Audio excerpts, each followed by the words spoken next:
إن الحمد لله نحمده ونستعينه ونستغفره ونعوذ بالله من شرور أنفسنا وسيئات أعمالنا من يهده الله فلا مضل له ومن يضلل فلا هادي له وأشهد أن لا إله إلا الله وحده لا شريك له وأشهد أن محمدا عبده ورسوله أما بعد فإن أصدق الحديث كتاب الله تعالى وخير الهدي هدي محمد صلى الله عليه وسلم وشر الأمور محدثاتها وكل محدثة بدعة وكل بدعة ضلالة وكل ضلالة في النار أما بعد. On continue la lecture ainsi que la traduction du livre Al-Qawl al-Mufid fi Adilat al-Tawhid du Cheikh Muhammad bin Abdul Wahhab al-Wisabi hafidhahullahu ta'ala. Durant le cours dernier, on avait lu le chapitre du danger de se moquer du livre d'Allah ainsi que de la sunna du prophète sallallahu alayhi wa sallam, ou de ceux qui appellent au Coran et à la sunna, et également le danger et la gravité de ceux qui vont à l'encontre du Coran et de la sunna du prophète sallallahu alayhi wa sallam. Ensuite, on a lu le chapitre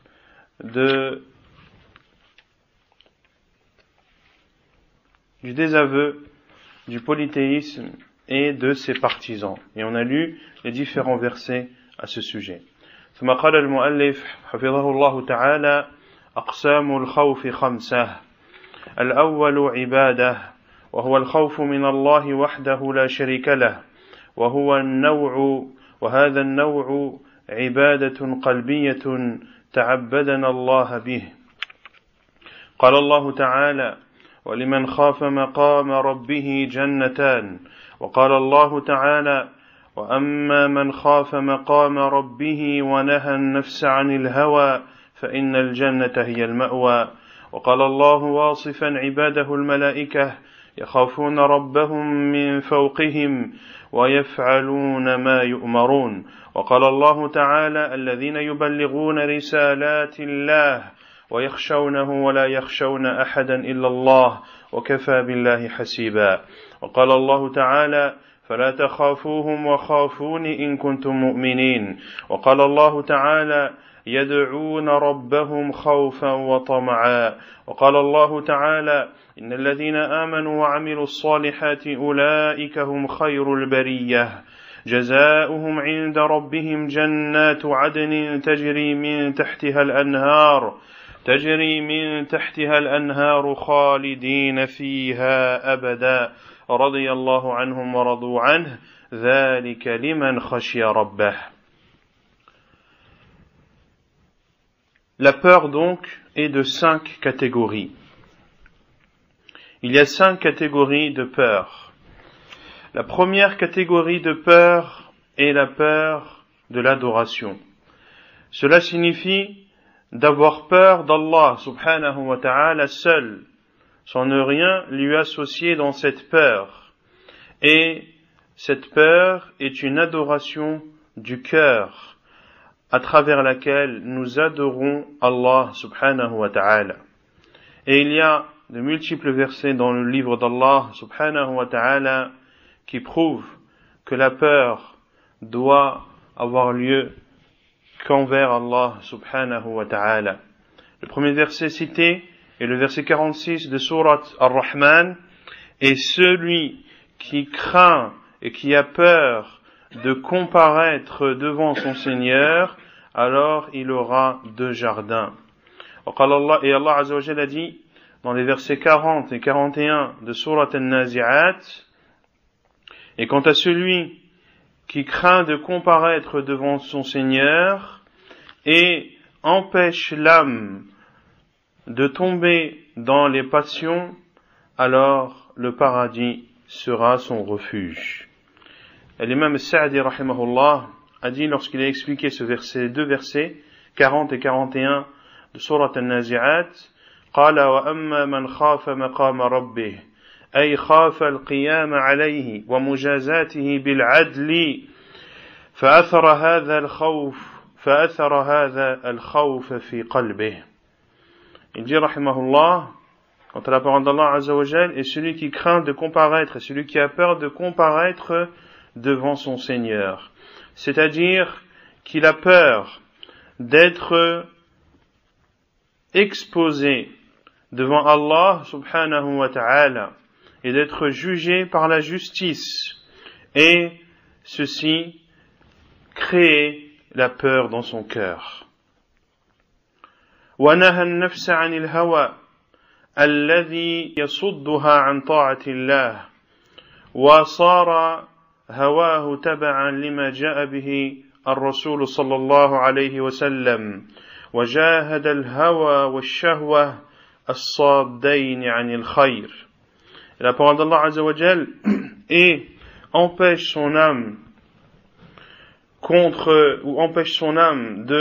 des passions, c'est-à-dire de ces passions qui le détournent de l'obéissance d'Allah subhanahu wa ta'ala.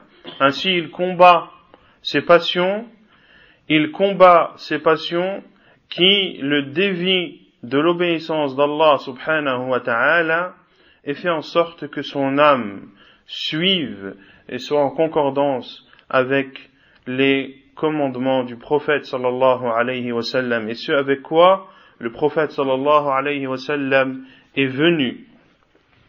Et il a combattu les passions et les ambiguïtés qui sont les deux maladies et les deux fléaux qui repoussent la personne du bien et qui le forcent et qui le poussent à le faire sombrer dans le mal. Ainsi, lorsque tu vois une personne qui est détournée du bien, eh bien cela est dû à l'une des deux raisons, soit ou les deux ensemble, soit il a suivi ses passions, soit il a suivi des ambiguïtés, ou soit il a suivi, wal'iyadhu billah, à la fois les ambiguïtés et les passions.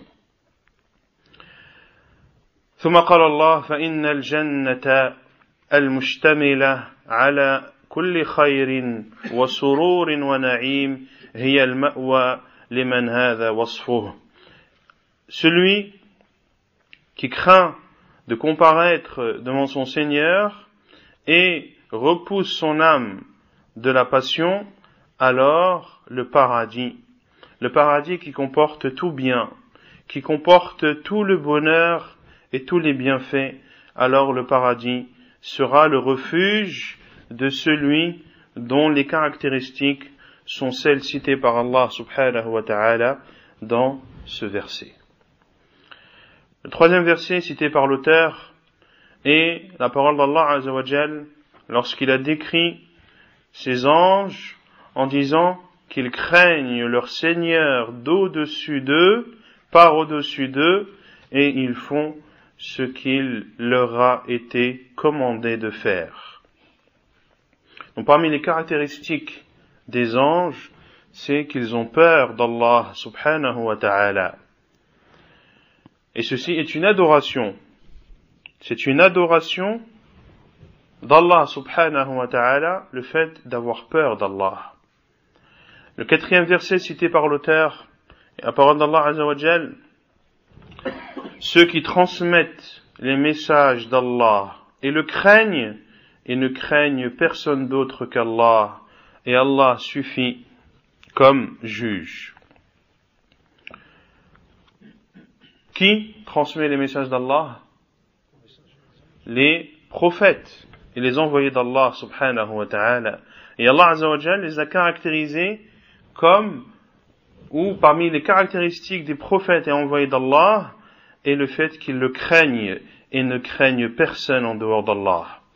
Le cinquième verset cité par l'auteur est la parole d'Allah Azza wa Jal, n'ayez point peur d'eux, mais ayez peur de moi si vous êtes croyants.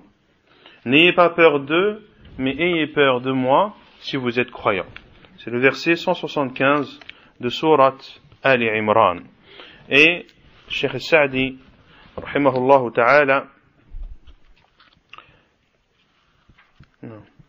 dit dans l'explication de ce verset, فَلَا تَخَافُوهُمْ وَخَافُونِي إِن كُنتُم مُؤْمِنِينَ. N'ayez pas peur d'eux, mais ayez peur de moi si vous êtes croyants.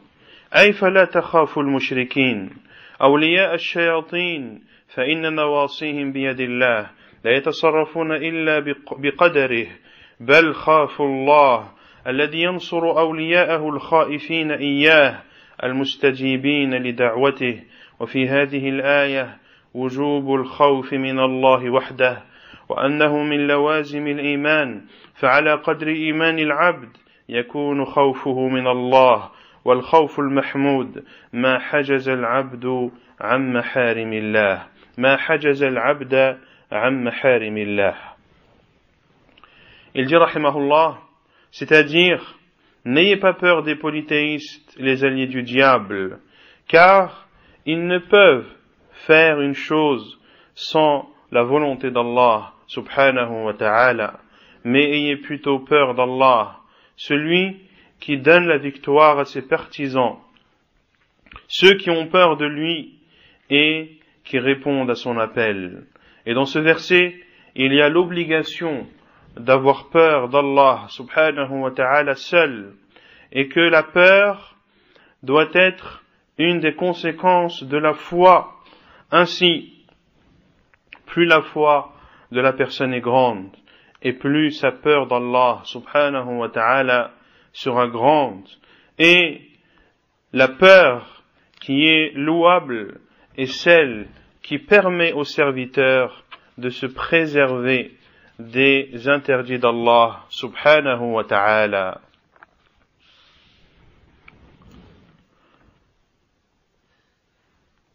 Le 6e verset cité par l'auteur est le verset 16 de Surat As-Sajdah, Surat la prosternation.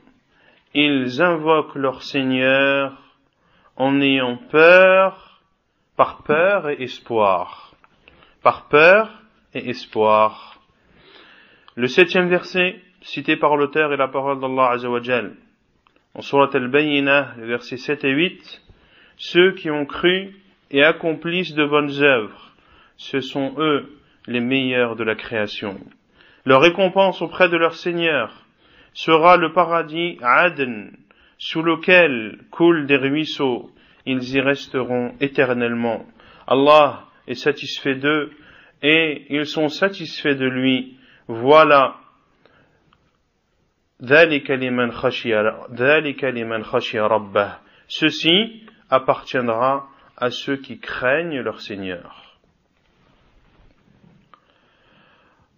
وعن أبي هريرة رضي الله عنه عن النبي صلى الله عليه وسلم قال: 7 يظلهم الله في ظله يوم لا ظل إلا ظله الإمام العادل وشاب نشأ في عبادة الله ورجل قلبه معلق في المساجد ورجلان تحابا في الله اجتمعا عليه وتفرقا عليه ورجل طلبته امرأة ذات منصب وجمال فقال إني أخاف الله ورجل تصدق فأخفى حتى لا تعلم شماله ما أنفقت يمينه ورجل ذكر الله خاليا ففاضت عيناه رواه البخاري ومسلم.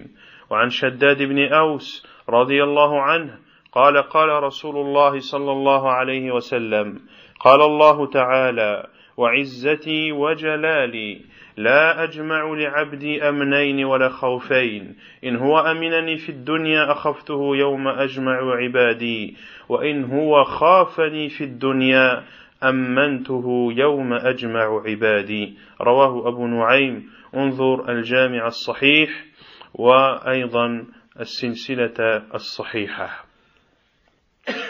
Puis l'auteur a cité 2 hadiths du prophète sallallahu alayhi wa sallam qui prouvent que la peur d'Allah subhanahu wa ta'ala est une adoration et qu'ainsi c'est l'une des 5 parties de la peur ou l'une des 5 catégories de la peur. Le premier hadith cité est le hadith d'Abu Huraira radiyallahu anhu qui dit que le prophète sallallahu alayhi wa sallam a dit: 7 seront sous l'ombre d'Allah le jour où il n'y aura d'ombre que celle d'Allah subhanahu wa ta'ala.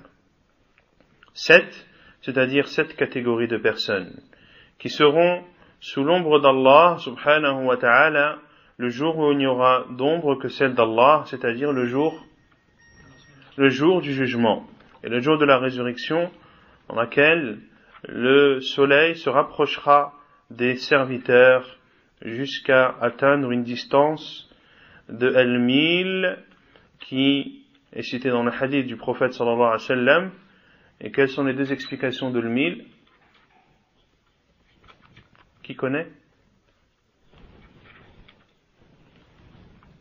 La première ou la deuxième?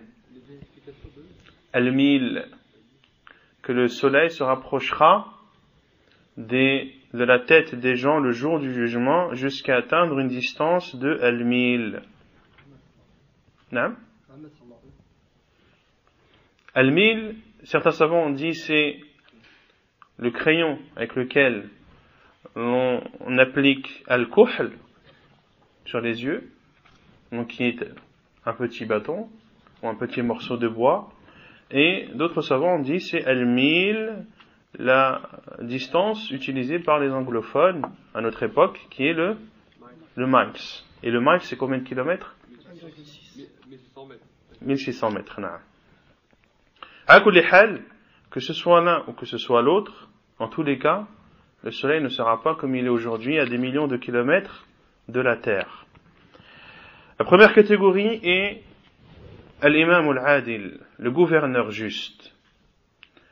La deuxième catégorie, un jeune qui a grandi dans l'adoration d'Allah. La troisième catégorie, un homme dont le cœur est attaché à la mosquée. Un homme dont le cœur est attaché à la mosquée, de telle sorte que lorsqu'il sort de la mosquée, il n'a qu'une envie, c'est d'y retourner.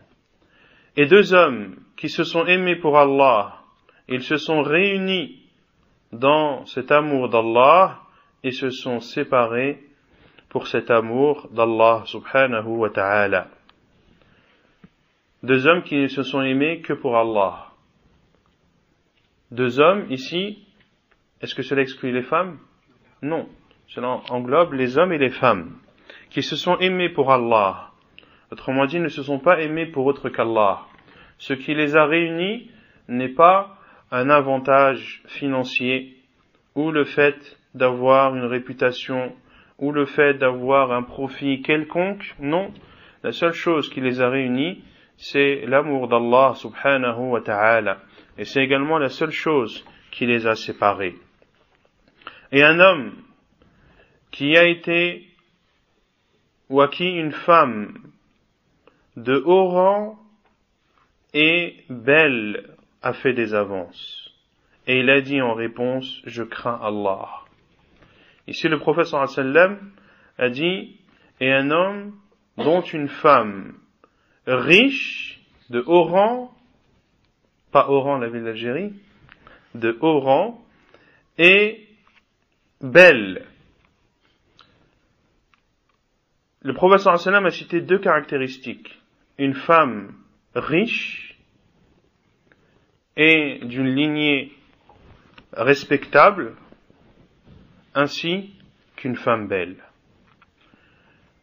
Est-ce que l'une de ces deux caractéristiques suffit à un homme pour le motiver à se marier avec une femme?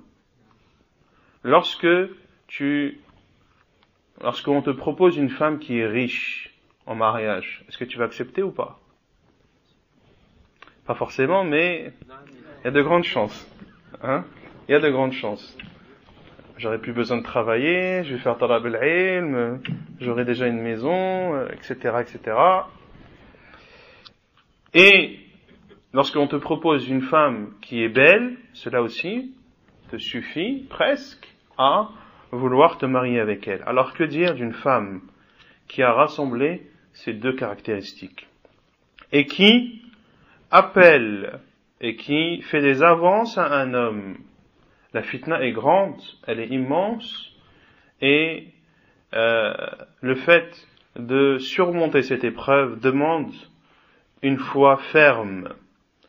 Et une personne qui dit « Je crains Allah » fera partie de ces personnes qui seront les seules à pouvoir bénéficier de l'ombre d'Allah le jour où il n'y aura d'ombre que celle d'Allah. Et un homme qui a donné une aumône et qui l'a cachée, il l'a cachée à tel point que sa main gauche ne sait pas ce que sa main droite a donné. Pourquoi est-ce qu'il l'a cachée? Pour Allah, c'est-à-dire le but que la récompense soit donnée que par Allah. Il ne cherche pas justement la récompense des gens ou la reconnaissance des gens, il cherche la reconnaissance d'Allah. Non, on peut dire ça.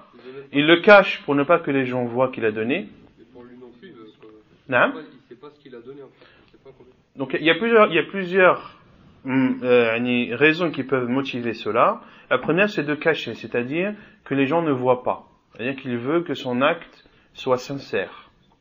Il veut que son acte soit sincère et qu'il ne soit pas taché d'ostentation. Et le fait qu'il le cache des yeux des gens, eh bien cela est plus propice à ce que la sincérité soit la plus pure possible. Et également, de donner sans savoir ce qu'il a donné. De donner sans savoir ce qu'il a donné, ainsi, il éduque sa personne contre l'avarice et le fait de ne pas donner aux gens ou d'avoir du mal à donner aux gens. Et un homme qui s'est rappelé Allah subhanahu wa ta'ala, un homme qui s'est rappelé Allah subhanahu wa ta'ala en étant seul. Il s'est rappelé Allah subhanahu wa ta'ala, à méditer sur la création d'Allah subhanahu wa ta'ala, s'est rappelé la grandeur d'Allah, il s'est rappelé les noms sublimes d'Allah subhanahu wa ta'ala et ses attributs les plus parfaits, et tout ceci a eu pour conséquence que ses yeux ont coulé des larmes. Que ses yeux ont coulé des larmes. Et le prophète sallam a dit dans le hadith que 2 sortes de yeux ne seront pas brûlés en enfer, ne seront pas touchés par le feu de l'enfer. Première, c'est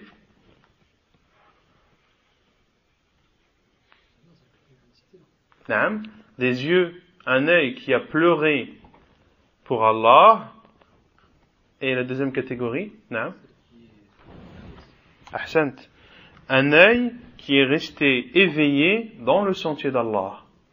Ceci en temps de guerre, celui qui garde et qui a pour fonction de protéger les musulmans la nuit et de garder l'endroit où ils se sont installés, eh bien, le fait de rester la nuit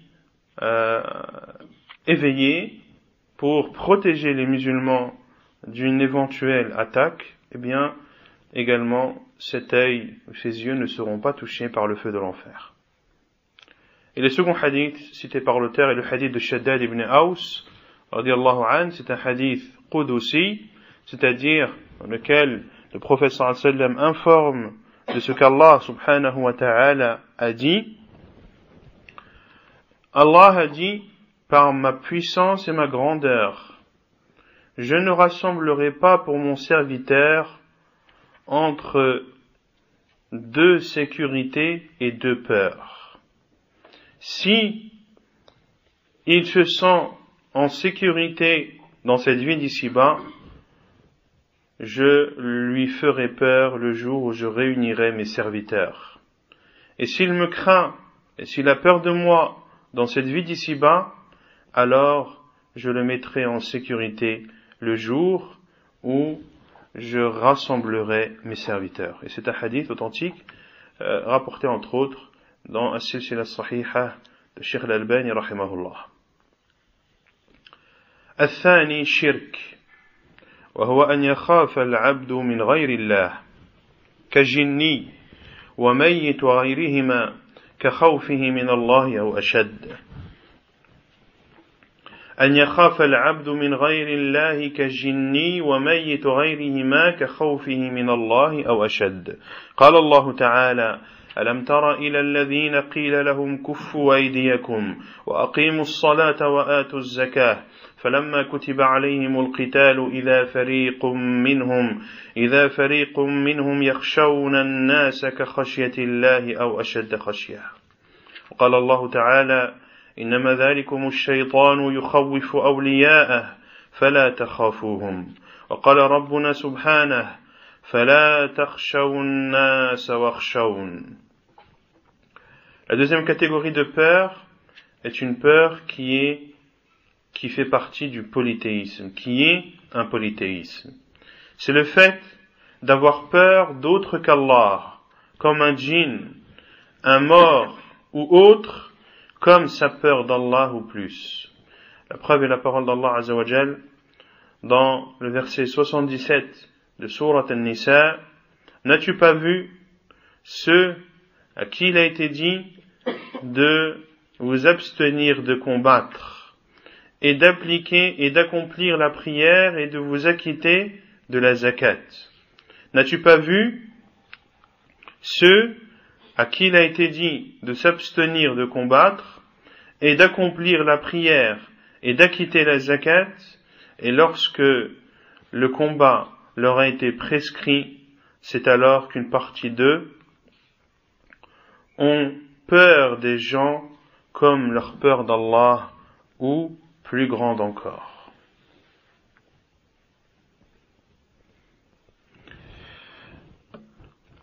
Qui sont ces personnes à qui il a été dit de s'abstenir de combattre? Ceux qui vivaient à la Mecque au début de l'islam. Au début de l'islam, il a été dit aux gens de ne pas combattre. Et les savants ont donné des explications au fait qu'il n'a pas été demandé aux musulmans au début de l'islam de combattre. Premièrement, car c'est une chose difficile. Et les musulmans étaient tout frais, et le fait de leur demander une chose aussi difficile pouvait être une contrainte, ou pouvait être considéré comme une contrainte à leur égard. Deuxièmement, le fait que les musulmans, au début de l'islam, qui étaient nombreux ou qui étaient peu nombreux. Ils étaient peu nombreux. Le fait de leur demander de combattre, quel aurait été le risque que cette petite quantité de musulmans disparaissent et perdent le combat face aux polythéistes. Ainsi, il leur a été demandé de s'abstenir de combattre et d'accomplir la prière et de donner la zakat. La zakat ici, qui fait allusion dans ce verset, ce n'est pas la zakat que l'on connaît en islam avec ses conditions, mais c'était le fait de donner une aumône aux pauvres sans restriction ou sans condition particulière. Et lorsque le combat leur a été ordonné, lorsqu'ils sont arrivés à Médine, et que là, Allah Azza wa Jal a ordonné de combattre les polythéistes, c'est alors qu'une partie d'entre eux ont eu peur des gens comme leur peur d'Allah, ou plus encore. Et qu'est-ce qu'ils ont dit? Quelle est la suite du verset? Qui la connaît? إذا فريق منهم يخشون الناس كخشية الله أو أشد خشية وقالوا ربنا لما كتبت علينا القتال لولا أخرتنا إلى أجل قريب. Et ensuite ils ont dit أشد خشية فقالوا ربنا, ils ont dit ô notre Seigneur, pourquoi nous as-tu prescrit de combattre? لولا أخرتنا إلى أجل قريب, si seulement tu le retardais jusqu'à un temps bien déterminé. Donc, quand ils étaient à la Mecque, ils demandaient à combattre, et une fois que le combat leur a été ordonné, ils ont demandé à avoir un délai. Et qu'est-ce qui a motivé ce refus d'Allah, de cet ordre d'Allah subhanahu wa ta'ala? Allah Azza wa Jalla l'a dit. إذا فريق منهم يخشون الناس كخشية الله أو أشد خشية. Ce qui a motivé leur refus, c'est la peur des gens comme la peur d'Allah, ou plus encore, wal'iyadhu billah. Et le second verset, la parole d'Allah Azza wa Jal, ceci est le diable qui vous fait peur de ses alliés. N'ayez pas peur d'eux. Et le troisième verset, la parole d'Allah Azza wa Jal, n'ayez pas peur des gens, mais ayez peur de moi. N'ayez pas peur des gens, mais ayez peur de moi. Comment il faut comprendre ce verset dans le contexte dans lequel l'a donné le cheikh? Dans ce verset, Allah Azza wa Jal dit, n'ayez pas peur des gens, mais ayez peur de moi. Le cheikh a cité cela dans la deuxième catégorie de peur, qui est la peur qui est du polythéisme, du shirk. C'est-à-dire, n'ayez pas peur des gens comme la peur que vous avez d'Allah ou plus. D'accord? Al-Thalith, Ma'asiyah. La troisième catégorie de peur est la peur qui est considérée comme une désobéissance. Il y a donc une peur qui est une adoration, et la peur d'Allah, la peur qui est du polythéisme, qui est le fait d'avoir peur d'autres qu'Allah, comme Allah, ou plus encore. La troisième catégorie de peur est une peur qui est une désobéissance, un péché. وهو أن يخاف العبد من إنسان أو أناس فيترك واجبا أو يرتكب محرما خوفا منهم ولم يصل إلى حد الإكراه فهذا الخوف معصية. قال الله تعالى إنما ذلكم الشيطان يخوف أولياءه فلا تخافوهم وخافون إن كنتم مؤمنين. وقال الله تعالى فلا تخشوهم واخشوني. وقال الله تعالى فلا تخشوهم واخشون. وقال ربنا سبحانه وتعالى فلا تخشوا الناس واخشون. Troisième catégorie de peur qui est une désobéissance et un péché, qui est le fait qu'une personne ait peur d'une personne ou de plusieurs personnes en délaissant une obligation ou en commettant un interdit par peur de ces personnes, sans arriver au stade de al-ikrah, qui est le fait de contraindre. فَهَذَا الْخَوْفُ مَعْصِيَةٌ. Si cette peur n'arrive pas au degré de la contrainte, alors cette peur est considérée comme une désobéissance à Allah subhanahu wa ta'ala. Le cheikh a cité 4 versets. Le premier verset est le verset 175 de Surat Al-Imran que l'on a vu. Et ceci est le diable qui vous fait peur de ses alliés. N'ayez pas peur d'eux, mais ayez peur de moi si vous êtes croyants. Et le verset 150 de Surat Al-Baqarah, n'ayez pas peur d'eux, mais ayez peur de moi. Et le verset 3 de Surat Al-Ma'idah, n'ayez pas peur d'eux, mais ayez peur de moi. Et le verset 44 de Surat Al-Ma'idah, n'ayez pas peur des gens, mais ayez peur de moi. Donc ici on voit que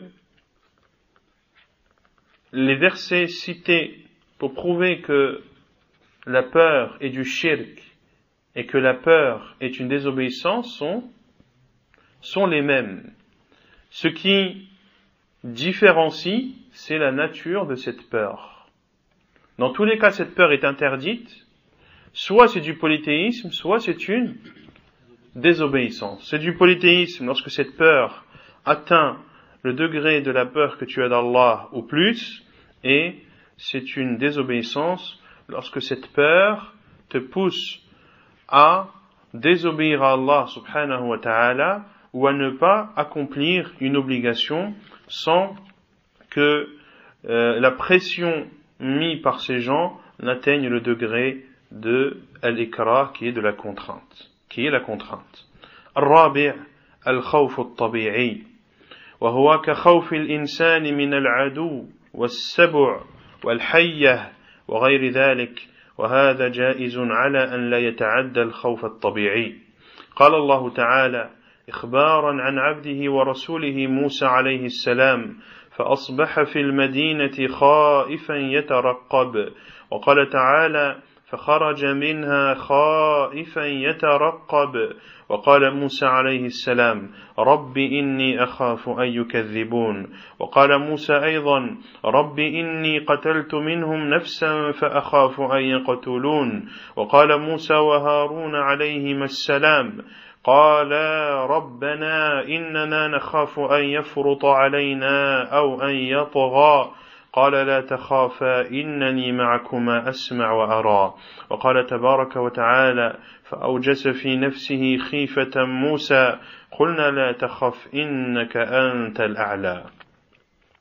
La quatrième catégorie de peur est la peur naturelle, comme le fait qu'une personne ait peur d'un ennemi ou d'une bête féroce ou d'un serpent ou autre, et ceci est autorisé à condition qu'il ne dépasse pas la peur naturelle, qui ne dépasse pas les limites de la peur naturelle. Les preuves dans le livre d'Allah subhanahu wa ta'ala est le verset 18 de Surat Al-Qasas, les histoires, où Allah azza wa jal a dit, en parlant de son serviteur et de son prophète et messager Moussa alayhi salam, et le lendemain matin, il se trouva en ville, craintif et en regardant autour de lui. Le lendemain matin, il se retrouva en ville, craintif et en regardant autour de lui. Et Allah Azza wa Jalla a dit, dans le verset 21 de Surat Al-Qasas, فَخَرَجَ مِنْهَا خَائِفًا يَتَرَقَّبْ. Et il est sorti de la ville en ayant peur et en regardant autour de lui. Pourquoi est-ce qu'il est sorti de la ville? Car un complot était en train de se préparer contre Moussa alayhi salam afin de le tuer, et cet homme vertueux est venu informer Moussa alayhi salam. Il a dit fakhruj inni laka minan nasihin yarhamukallah. Il a dit sors, je suis pour toi un vaillant conseiller, ou un conseiller ou une personne de confiance qui te donne un conseil. Et Moussa alayhi salam a dit également, comme Allah Azza wa Jalla nous en informe dans Surat Al-Shu'ara, les poètes, le verset 12, et Surat Al-Qasas, le verset 34, ô Allah, j'ai peur qu'il me traite de menteur. وقال موسى أيضا, et Moussa alayhi salam a également dit, comme Allah Azza wa Jalla nous en informe dans le verset 33 de Surat Al-Qasas, il dit, ô Seigneur, j'ai tué une âme parmi eux et j'ai peur qu'il me tue. Qui a tué Moussa alayhi salam a tué qui? Naam? Naam, le copte qui se battait avec un Israélite, une personne du peuple de Banu Israël. Comme l'a dit Allah Azza wa Jal dans Surat Al-Qasas, وَدَخَلَ الْمَدِينَةَ عَلَى حِينِ غَفْلَةٍ مِنْ أَهْلِهَا. Et Moussa alayhi salam est entré dans la ville au moment où les gens étaient inattentifs. Et les savants ont dit que c'était le moment de Al-Qaylula, le moment de Al-Qaylula qui est la sieste, le moment de la sieste, ou tout autre moment de la journée où les gens ont plus l'habitude d'être chez eux et de ne pas sortir. Moment où la ville est calme. فَوَجَدَ فِيهَا رَجُلَيْنِ يَقْتَتِلَانِ. Et lorsqu'il est rentré dans la ville à ce moment, il a vu deux hommes qui se battaient. هَذَا مِنْ شِيعَتِهِ وَهَذَا مِنْ عَدُوِّهِ. L'un faisait partie de sa tribu, de Banu Israël, et l'autre faisait partie de ses ennemis, comme les Coptes. فَاسْتَغَاثَهُ الَّذِي مِنْ شِيعَتِهِ عَلَى الَّذِي مِنْ عَدُوِّهِ. Et celui qui faisait partie de son peuple l'a appelé au secours contre celui qui était son ennemi. Et souvent on dit que cette personne parmi les fils d'Israël a appelé au secours Moussa alayhi salam lorsqu'il a vu que il allait être vaincu. Il n'a pas demandé le secours dès le début. فَوَكَزَهُ مُوسَى فَقَضَى عَلَيْهِ. Et Moussa alayhi salam lui a donné un coup de poing, فَقَضَى عَلَيْهِ, et il l'a tué. Il l'a tué de ce coup de poing, et ceci montre la force physique qu'avait Moussa alayhi salam. Qu'est-ce qu'il a dit ensuite alayhi salam Moussa? قال هذا من عمل الشيطان إنه عدو مضل مبين. C'est un ennemi, un égareur manifeste. Ceci est l'œuvre du diable, c'est-à-dire, qu'est-ce que cela signifie, c'est l'œuvre du diable? هذا من عمل الشيطان. نعم, c'est le diable qui l'a incité et qui lui a fait embellir cet acte, car le diable sait parfaitement faire embellir les péchés et les choses mauvaises pour que la personne les accomplisse. Et qu'est-ce que Moussa alayhi salam a dit juste après? قال ربي إني ظلمت نفسي فاغفر لي فغفر له إنه هو الغفور الرحيم. Et il a dit, oh Allah, j'ai porté atteinte ou j'ai offensé ma personne, pardonne-moi. Et qu'est-ce qu'Allah Azza wa Jalla a dit? فغفر له, de suite. Pardonne-moi, et il lui a pardonné, et c'est lui le pardonneur et le tout miséricordieux, subhanahu wa ta'ala. Pour cela que Moussa alayhi salam avait peur qu'on le tue. Donc cette peur naturelle est autorisée. Elle est autorisée.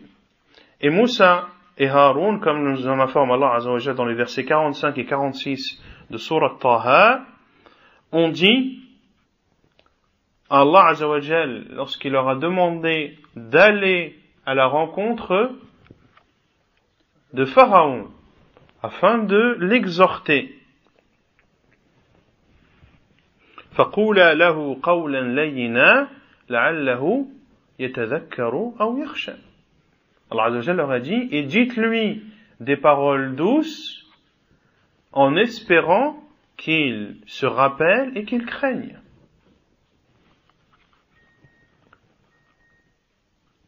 Et ils ont dit, ô Allah, nous avons peur qu'il nous maltraite, ou qu'il dépasse les limites nous concernant. Ils ont eu peur, une peur naturelle, d'un ennemi qui a la capacité et la possibilité de leur nuire, de les tuer, de les emprisonner, de les torturer, etc. Et Allah Azza wa Jalla leur a dit, la takhafa, n'ayez pas peur, je suis avec vous, j'entends et je vois.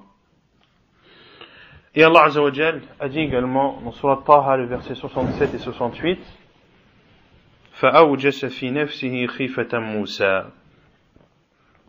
Et Moussa ressentit une peur en lui-même. قُلْنَا لَا تَخَفْ إِنَّكَ أَنْتَ الْأَعْلَى. Nous lui avons dit, n'aie pas peur, tu es le plus élevé. Quand Moussa a eu peur cette fois-ci, au moment où il allait se confronter aux sorciers de Pharaon. Il avait peur de ne pas être à la hauteur. Et Allah Azza wa Jalla lui a dit, la takhaf. Qulna la takhaf innaka antal a'la. N'aie pas peur, tu es le plus élevé. Et la cinquième catégorie de peur, wal khamis al khawful wahmi. La peur illusoire. C'est-à-dire qu'il n'a pas de cause et de raison apparente. وهو الذي ليس له سبب أصلا أو له سبب ضعيف فهذا مذموم يدخل صاحبه في وصف الجبناء وقد تعوذ النبي صلى الله عليه وسلم من الجبن فهو من الأخلاق الرذيلة ولهذا كان الإيمان التام والتوكل والشجاعة تدفع هذا النوع. انظر كلام الشيخ العلامة عبد الرحمن ابن سعدي رحمه الله في كتابه القول السديد في مقاصد التوحيد. La cinquième peur, qui est la peur illusoire, c'est-à-dire, comme le dit le Cheikh Sa'di, rahimahullah, car ici le Cheikh Mohammed ibn Abdel Wahhab al-Wisabi rapporte textuellement la parole de Cheikh Sa'di, rahimahullah. C'est-à-dire la peur qui n'a pas de cause, qui n'a pas d'origine, ou qui a une cause faible. Et ceci est réprimandable. Et celui qui a peur pour des choses, a peur d'une chose sans raison, ou par une raison qui est faible, ceci est la caractéristique des lâches. Et le prophète sallallahu alayhi wa sallam a demandé la protection d'Allah subhanahu wa ta'ala contre la lâcheté et contre l'avarice également. Cela fait partie des comportements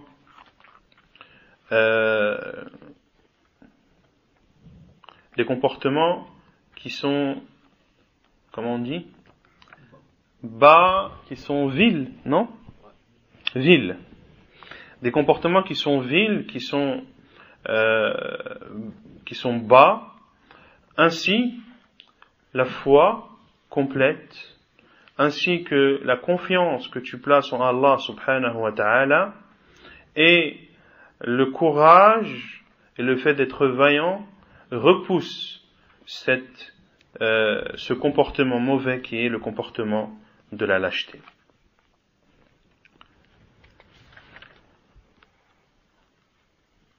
C'est clair pour les 5 catégories de peur? La cinquième, là. Non. Celle qui a Non. cause faible. D'avoir de peur quelque chose, il n'y a pas raison d'avoir peur. Ennemi du West-West, T'as peur d'une mouche. Une mouche qui tourne dans la maison, j'ai peur, tu te colles contre le mur. Le musulman, il n'est pas comme ça. On n'a pas peur d'une mouche. Est-ce que ça peut être une peur qui naît du West-West? Après, là, on rentre dans le cadre de la maladie. Est-ce que la personne est malade ou pas? Mais là, on parle d'une personne qui est normale, qui est, entre guillemets, normalement constituée.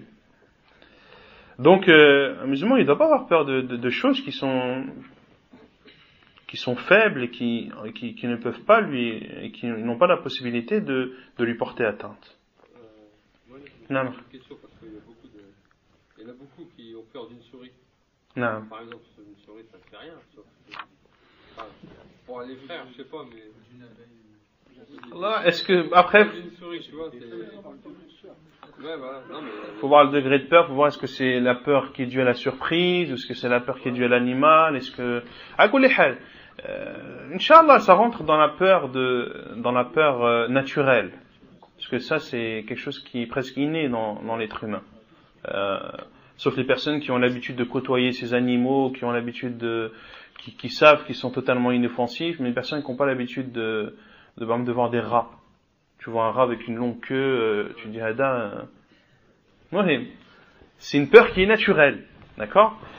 Mais là, quand on parle vraiment de causes faibles, c'est vraiment des causes faibles, de choses qui font l'unanimité des gens.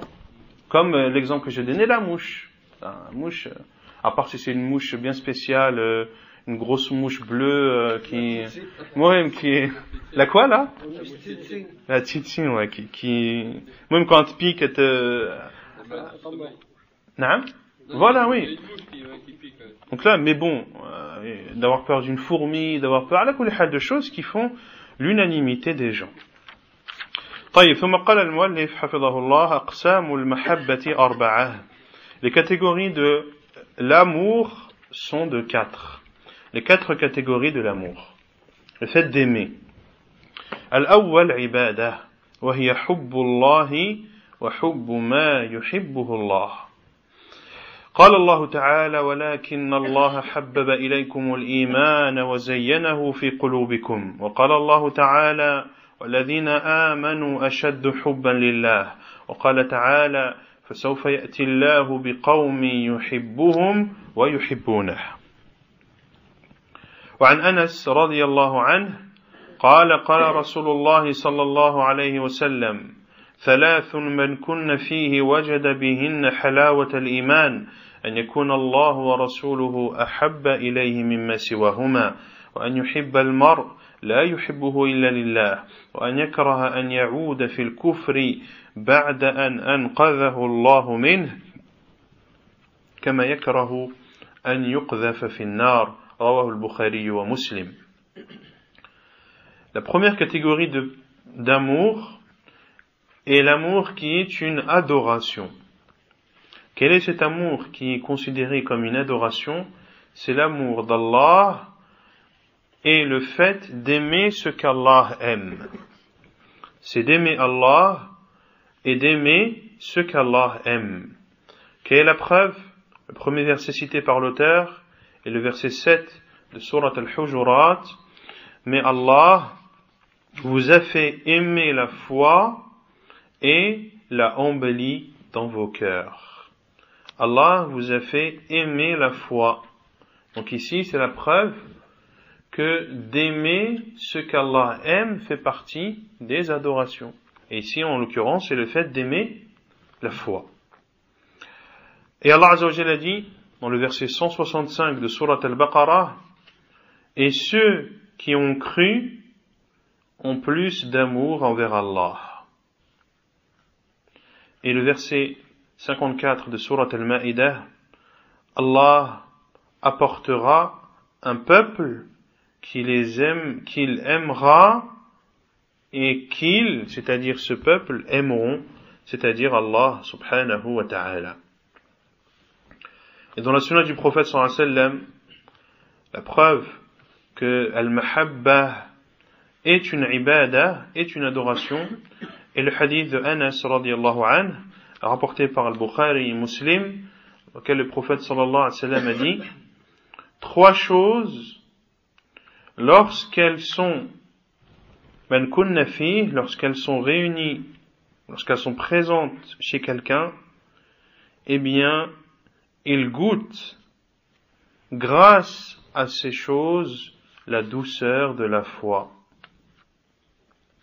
Il goûte à la douceur de la foi. Comment est-ce qu'il goûte à la douceur de la foi? Car la foi augmente. Et qu'est-ce qui fait augmenter la foi? C'est les bonnes actions, autrement dit les adorations d'Allah subhanahu wa ta'ala.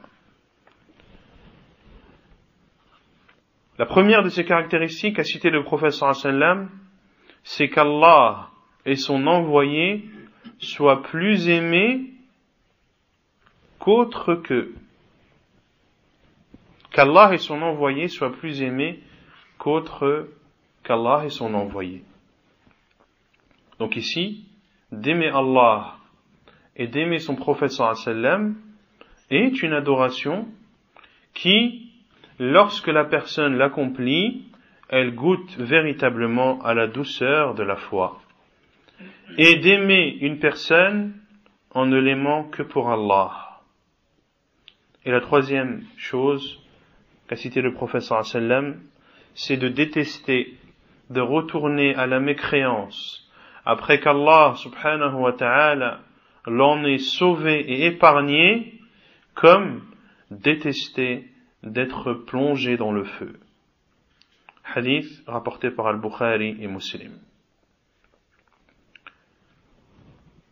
ونكتفي بهذا القدر سبحانك اللهم وبحمدك أشهد أن لا إله إلا أنت استغفرك وأتوب إليك. On terminera les 3 autres catégories la semaine prochaine بإذن الله تعالى.